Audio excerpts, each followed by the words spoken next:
Rambutnya gimana ya? It's a bit of big hair. Diikat kayak gue.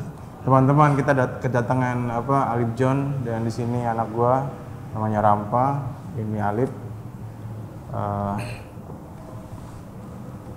Dia punya beberapa pertanyaan, semoga menghibur kalian dan memberikan pengetahuan walaupun gua meragukan itu. Thank you.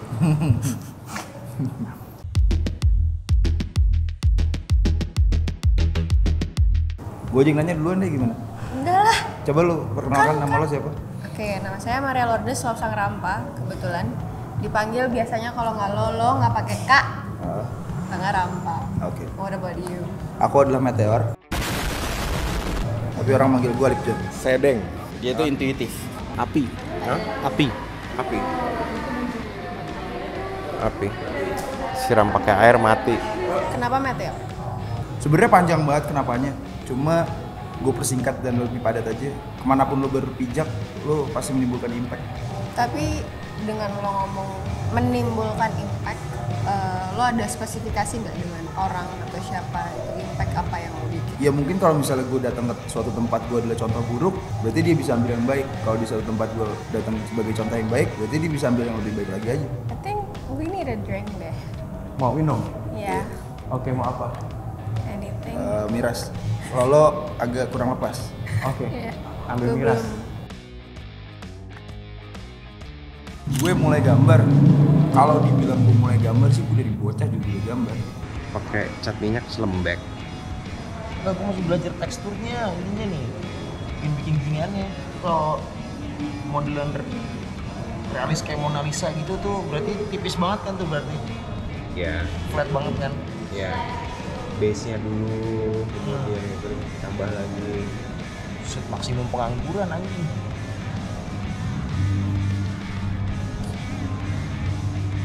Bukannya pengangguran. Banyak acara tapi Cuma gue baru tahu kalau gue menggambar itu kayaknya SMP, SMA gitu. Dan apa itu lo udah tahu lo emang mau di path yang sekarang? Enggak, awalnya nggak tahu gue seneng Awalnya doang, seneng aja. Terus gue jalan belajar banyak kayak kerja kantor apa segala macem, bikin surfboard apa, kerja di toko kaset segala macem. Tapi gue lupa ternyata gue suka gambar dan itu gue lakukan selalu di sela-sela gue lagi kerja. So is it like kayak cara pelampiasan lo dan keunek-unekan lo kah? Iya mungkin ya. Gitu. Terus gue baru sadar, loh gue suka menggambar, kenapa gue nggak Lanjutin di situ. gambar aja gitu. Kan lo udah bisa menemukan signifikan gambar dan style lo nih. Style gambar lo yang maksudnya udah itu lo udah ketemu lah pattern gambar lo tuh seperti apa, tapi kayak pattern itu tuh dari kapan? Kurang tahu ya gue ya, pattern itu lahirnya dari kapan. Mungkin sejak gue suka koleksi-koleksi ini sih gue, kaos-kaos Junkie zaman dulu tuh. Kaos-kaos yang Oke, kaos-kaos yang artwork sebelahnya gede-gede, terus kaos-kaos skate kan warna-warni segala macem. Oh, kaos surf. Nah dari situ tuh gue mulai mulai gambar-gambar. gambar sama warna. Makanya kayak warna lo pop-pop kayak gitu. Apa kalau disekitari dengan warna pop-pop itu? Iya, di sekali dengan warna itu. Terus sama waktu itu eranya pas lagi pengenalan gue sama gambar gue itu, gue lagi suka sama era grunge itu kan, sama sistemnya di dalam grunge itu seperti apa, terus kesederhanaan milik grunge itu seperti apa waktu itu. Terus ya udah, ada judul film Hype waktu itu, gue nonton, dikasih lihat gambaran-gambaran warna-warna, terus merchandise kayak gitu-gitu. Terus apapun yang lo punya di sekitar lo, ya udah itu modal lo aja gitu. Dan mereka nggak menuntut banyak, gue harus punya ini, gue harus punya itu. Mereka memaksimalkan apa yang ada di sekitar mereka Kayak banget. trying to use anything yang lo punya aja sebenarnya. 2017 gue menjadi metal, 2018 gue menjadi semakin metal, 2019 ke 20 gue menjadi sangat-sangat metal, 2020 ternyata nggak jadi metal gue, Dikarenakan jadi jazz. jadi jazz. Iya, jadi anak gue. Terus abis itu Tahun berapa, Jess? 2020. 2020. Tapi karya lo nggak jazz sama sekali. Iya, tapi tetap indah kan? Apa? Tapi tetap indah. Indah. Siap. Jazz kan berantakan, tapi indah. Nah, di 2020 ke 2021 jadi soft jazz gue. Bedanya apa tuh? kalau misalnya dalam pengaplikasian Gue seni lu? gue juga ngambang juga sih di 2020 2021 tuh. Sama diri lu gue sendiri? iya, terus karena posisi gue tangan gue patah sebelah kanan. Physically ngambang juga? Iya, kepala itu udah nggak beres segala macem. Ini lo kenapa sekarang jadi? Ini kemarin itu naik motor lagi, jatuh lagi. Nah, resolusi kalau bisa dibilang resolusi yang sekarang, gue udah balik ke state awal gue lagi. Mau metal lagi? Enggak, extra chaos kan. Extra chaos. Intinya extra chaos. Tapi gue melihat bahwa semakin kesini lo semakin gampangnya semakin bukan gampang bingung tapi memikirkan banyak hal ke depannya mau kayak gimana, bener nggak Iya, sih? lebih banyak berpikir dulu. Kalau dulu kan, pokoknya gue menjadi metal ya udah. Nah, kalau sekarang mikir dulu nih. Lebih tertata. Nah, iya lebih tertata. Mungkin kalau yang gue lihat ya, jalur mentoknya lo dulu di sini, mentok lo sekarang di sini. Toleransi lo terhadap karya lo sendiri jauh lebih tinggi dibanding dulu. Dulu lo mentoknya gampang banget, dan menurut gue itu lebih win. Sekarang apa ya yang gue tambah? Proses lo jadi panjang banget, padahal sebenarnya lo orang yang sumbu pendek. Dan toleransi lo jadi lebih tinggi, padahal nggak sesuai sama karakter lo. Gue ngerasa kayak lo lebih jujur sama diri lo sendiri ketika lo berani untuk bilang enggak, lo nggak suka part ini. Karena jati diri lo selalu tercermin di karya lo, dan karya lo sangat kuat ketika lo menuangkan sepenuhnya diri lo di situ. Kalau lo toleransi itu orang lain atau apapun itu, karya lo nggak sekuat ketika lo aja.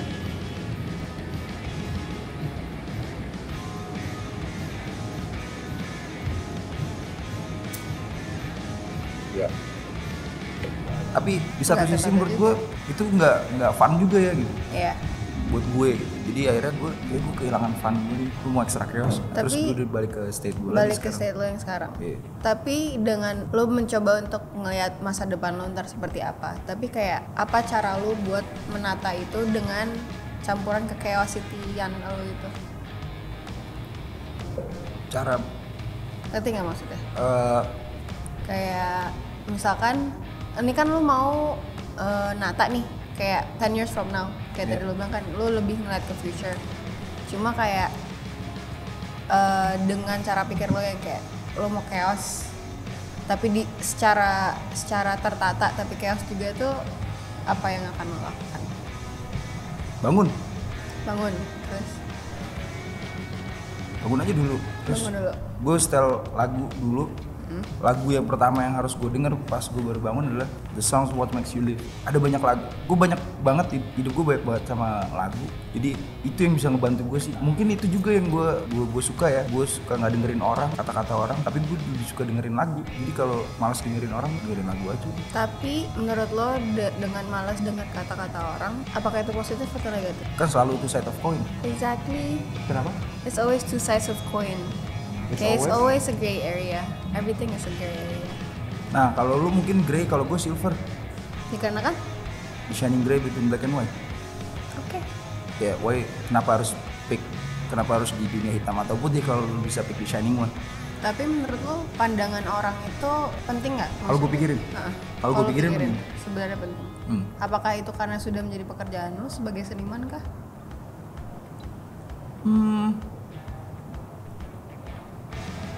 Iya. Iya. Iya. Karena bagi seniman lu harus kontribusi. Itu udah harga mati seorang seniman menurut gue. Kalau lu seorang seniman dan tidak berkontribusi untuk rakyat sama sekali, apapun itu, ya udah mati aja mending. Gak suka gue seniman-seniman yang Why? Kenapa?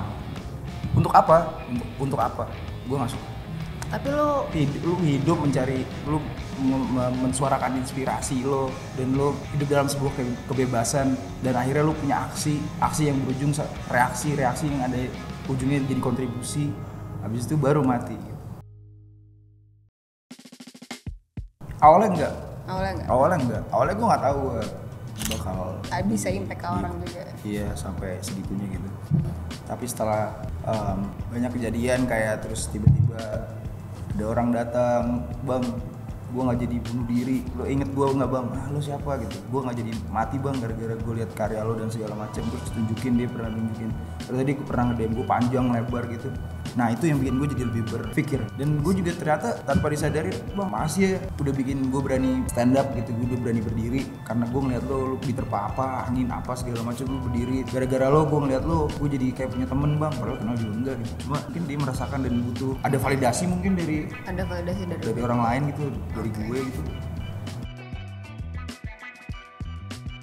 Itu yang ternyata akhirnya gue rasain itu pas gue patah tangan kanan 2 kali. Gue mau nulis aja, itu salah satu yang paling sulit. Lo menulis pakai tangan kiri itu jadinya gambar. Nah waktu itu posisinya gue lagi mau vaksin, terus harus nulis data. Nah gue jadi malah di kartu vaksin ini, jadi gue malah nama gue jadi bentuk gambar karena nyambung. Anjing, gue nulisnya nggak bisa nih. Sama kalau misalnya waktu itu gue lagi apes, gue ketemunya toilet jongkok terus pakai gayung. Aduh. Nah lo pikir deh. Ya pas gue paling drop banget ternyata pas gue mau menulis aja itu jadinya sebuah gambar. Jadi gue emang bener-bener kayak di satu sisi gue nggak bisa jauh dari sebuah gambar garis, tapi di satu sisi juga gue mau nulis ini gitu. Gue mau balik lagi ke realita nih, bentar dong gitu. Pengen nafas gitu. Gimana? Ada space ada gitu. Nah itu menurut gue cukup lowest point sih gitu. Karena cukup menggambarkan simbol dari lowest point gitu. Jadi kayak lo nge-charge handphone aja pakai iPhone tangan satu. Ya Allah. Itu susahnya setengah mati gitu. Pada akhirnya iya. Kalau misalkan itu nggak ada lagi gimana? Kayak negara aja gua. Negara kan bakal jadi negara kalau dia ada pengakuan dari negara lain. Ya gua belajar itu dari PPKN SD. Itu gua udah dapat validasinya sih. Jadi nggak butuh kan Nggak sebenarnya? butuh. Validasi iya dari diri gua sendiri Dari sih diri sebenarnya. sendiri kan? Iya. SD SD Iya. ngapain? jual gambar Dragon Ball. Dragon Ball jual Ingat tuh gua gambar Dragon Ball, Son Goku, gua jual 500 rupiah. laku Dia betul gua. dibeli. Ya, tahu buat apa? Ada namanya Oka Hadian kalau orangnya masih inget tuh, kalau dia masih nyimpen. Oka Hadian. Iya. Tapi maksudnya not when you're a kid. Itu KPR dulu, drummer ya, Vicky yang beli karya gue pertama kali buat merchandise kelompok penerbang roket yang judulnya tanda tanya. Itu berarti tahun berapa ya? Itu 2016. 2016. Itu karya gue masih pakai stabilo, jadi nggak bisa di scan. Jadi pas gue scan bolong. Gimana ini? Gue nggak ngerti kan komputer, kamera. Akhirnya minta tolong temen. Nah ditolongnya sama Muda Sinar Mas, karena dia anak kamera tuh. Dia DP kan, difotoin, terus baru dikirim file digital ke kelompok penerbang roket. Udah sampai hari ini masih cetak, masih produksi. Nah itu gue seneng karena gue masih berkontribusi di situ. Mas buat teman-teman kreatif di sekitar gue masih punya kontribusi. Ada itu gue udah bikin. Ya, berarti itu kayak pijak lo awal. Iya. Pijak lo awal di situ untuk ya sampai sekarang di sini. Iya. Tapi ada nggak beberapa karya lo yang emang you just want to keep it for yourself? Ada. Itu apa aja? Silver, Silver? the Crucifixion of Alip John. Oh ya, tahu. Tapi do you have a reason why? Yeah. Why? Kalau Silver itu yang ngingetin gue tiap hari. Gue punya pedoman itu. The Crucifixion of Alip John bakal berpindah tangan sendiri sih itu. Nilainya bukan angka kayaknya ntar ada sendiri deh yang bakal datang, bakal nggak sengaja ternyata belongs to him atau her. Gue ngerasa banyak yang ada galeri-galeri yang ya memandang gue sebelah mata segala macam gitu. Tapi gue juga malah kembaliin lagi ke mereka. Gue juga nggak butuh juga gitu. Gue dari awal gue sendiri dan gue nggak tahu apa-apa soal galeri sama sekali. Gitu. Kenapa gue nggak tahu soal galeri sama sekali? Ya karena lu nggak berkontribusi apa-apa buat masyarakat sampai bawah. Makanya gue nggak tahu gitu. Gue dari gorong-gorong. Toh gue aja baru tahu kata seniman umur berapa 15 tahun 16 tahun itu baru tahu ada kata seniman, dan gue juga nggak tahu itu apaan gitu sama sekali. Terus gue kerja bareng STD, gue juga nggak tahu dia adalah seorang seniman gitu, nggak tahu sama sekali. Gue cuma disuruh-suruh bikin benda-benda aneh apa segala macam buat dia. Gue nggak ngerti sama sekali. Taunya dia adalah seorang seniman hebat. Udah, kamu bikin karya, aku suka spirit kamu, aku suka semangat kamu bikin karya, jangan pernah berhenti. Udah, itu doang udah nilai poinnya dia. Spirit dan semangat. Iya. Gitu. Sama udah. Pokoknya kalau gue berhenti berkarya dia marah, katanya ngambek. Nah dari situ gue yang lo pegang sampai sekarang gitu. Pegang sampai sekarang gitu. Ada satu state dari dia yang dia bilang itu ke gue secara personal, yang notabene waktu itu gue juga nggak tahu siapa. Taunya orang yang sangat hebat kan. Oh, gue disuruh bikin tank apa segala macam, gue nggak tahu fungsinya buat apaan gitu, nggak ngerti sama sekali. Yang pada akhirnya gue ini seniman? Menurut gue galeri ya, kalau bicara soal galeri, ya mungkin nggak apa-apa ada dunia yang eksklusif, ada membedakan dunia yang ini, ada dunia yang ini. Cuma kayaknya lu harus lihat lebih luas lagi deh, dan nggak bisa secara personal sebel sama senimannya tapi suka sama karya. Kayaknya itu galeri yang nggak menarik buat gue. Kalau misalnya emang karya punya impact buat masyarakat, oh kenapa enggak gitu. Picasso kurang tai apa gitu, Dali kurang aura apa. Tapi lu pernah pasti kan, maksudnya banyak lah pasti haters atau netizen yang kayak apaan sih nih cuma coret-coret doang gue juga bisa. Iya. Tapi kayak lu berarti emang nggak pernah down dengan apa yang mereka bilang? Enggak gue malah ini. Ya udah ketawa. Bensin gue aja tuh gue. Bensin untuk terus aja kan. Soalnya mau dia bilang, ya kalau ini mah kayak ginian gue juga bisa. Ya lu kenapa nggak bikin goblok? Mulainya mana mulainya? Usain Bolt Ngomong juga. doang. Usain Bolt aja juga nggak bakal menang kalau nggak lari. Iya sih. Oh, speaking of haters juga, pasti kan banyak yang kayak ngomong, oh this is so much like Basquiat.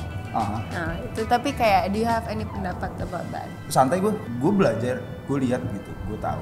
Maksudnya gue ngelihat Basquiat, oke, ya tapi sorry banget gue bukan Basquiat. Basquiat nggak tinggal di Depok, Basquiat nggak kenal Anton Ismail, Basquiat nggak kenal lo gitu. Emang dia ngobrol sama lo Padang, gue juga nggak kenal sama Andy Warhol.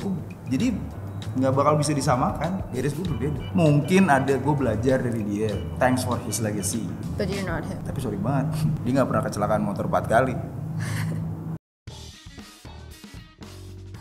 Originalitas menurut gue di bawah langit kan semua sekarang pengembangan. Jadi originalitas itu adalah sebuah pengembangan dari pelajaran yang lo dapetin, lo kembangin dan lo temukan, itu jadi originalitas dari lo. Tapi apa yang bikin lo yakin dan kayak oh ini nih gue tuh seperti ini? Karena di zaman gue sekarang banyak banget temen-temen gue yang kayak masih questioning kayak gue tuh siapa, gue tuh apa yang gue mau. Karena dengan semua resource yang kita punya, yang kita serap terlalu banyak, it's very instant kayak tinggal swipe itu kayak arahnya tuh jadi buyar gitu loh. Sedangkan dulu yang kayak nyari info tuh harus ke perpus dulu, atau yang kayak majalah ya, maksudnya masih sebentuk fisik yang maksudnya lo nggak gampang cari sebenarnya kalau mau dibandingin sama sekarang.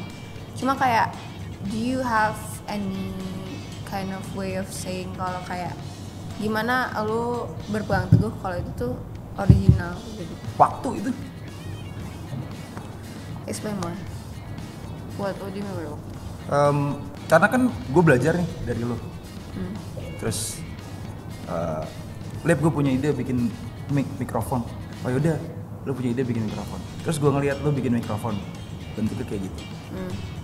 Wah bentuknya kayak gini nih, lurus doang. Coba kalau yang ngomongnya dari samping sini, kayaknya funky deh. Akhirnya gue bikin yang dari sini. Nah mungkin ide mikrofon originalitasnya dari lo, tapi mikrofon yang ada di sini Gue originalitasnya. gue yang bikin. Ya. Tapi kan itu sebuah pengembangan dari lo Ya. dan waktu yang ngejawab. Jadi Kenapa? itu kayak Ada time to learn. Oke. So it's like apa yang lo serap, apa yang lo hasilkan dari yang lo serap, basically. Iya. Ya sekarang nih ya, di bawah langit udah pengembangan aja dari yang udah. Iya. Karena kan zaman bergerak. Berevolusi lah. Buat gue sebuah hal yang wah banget, karena kan lo gali banget kan. Dan kadang kalau misalnya lo nonton film, kalau adegannya lagi mau comeback, misalnya ada film tinju adegannya lagi mau comeback, pasti proses yang di flashback. Iya. Tapi itu disertakan dengan lagu atau apa. Di satu sisi kayak wah gitu. Cuma di satu sisi juga itu ngehe juga. Kenapa? Karena itu dipercepat, proses sangat dipercepat. Kayak tak. Disingkat lah ya. Iya, jadi orang kelihatannya kayak wah prosesnya gampang, padahal sih nggak semudah dan nggak seindah gambar tersebut. Gitu.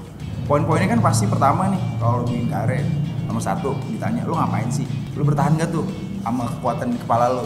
Akhirnya seiring berjalannya waktu pertanyaannya berubah.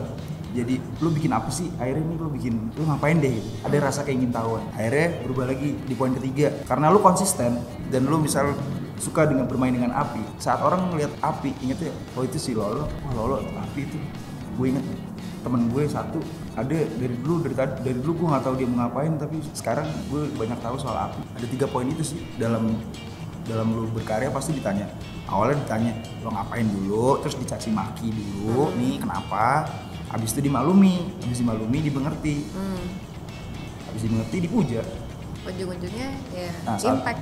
saat lo dipuja, Sampai mana lo terus mau berinovasi dan konsisten? Gimana caranya bendera lo tetap berkibar? Kalau naikin bendera doang gampang, berkibarnya.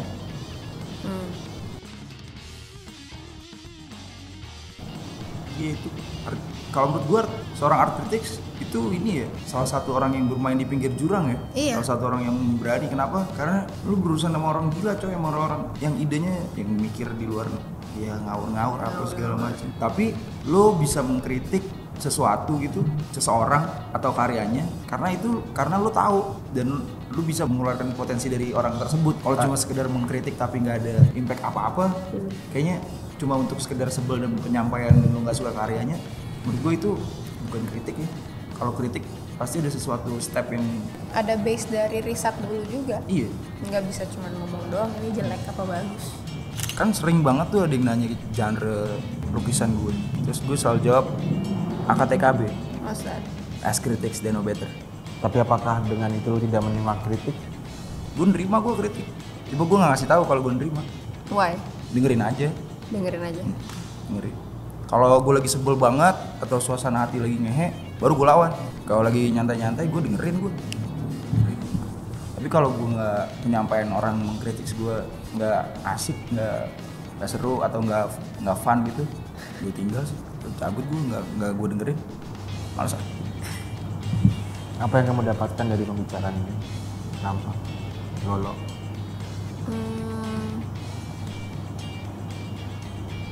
Yang aku dapetin very in your face, dar impact. Sama I haven't got really any personal views, tapi a lot from what I learned tuh lebih ke kayak udah lo lakuin aja dulu daripada ngerti gak sih kayak originalitas tadi tuh lo kayak itu sebenarnya yang apa yang lo hasilkan dari yang lo serap. I think that's I guess what I got. Oke. Sama gue punya ini gue.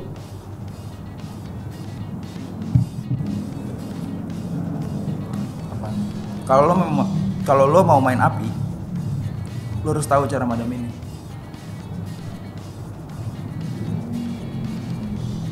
Karena Ya, lo pikir aja sendiri. ya sih Ya artinya lo harus bertanggung jawab kan.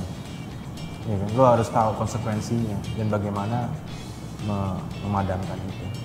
Kontrol. Terima kasih teman-teman. Makasih semuanya, semoga ini berguna walaupun sedikit. Bye.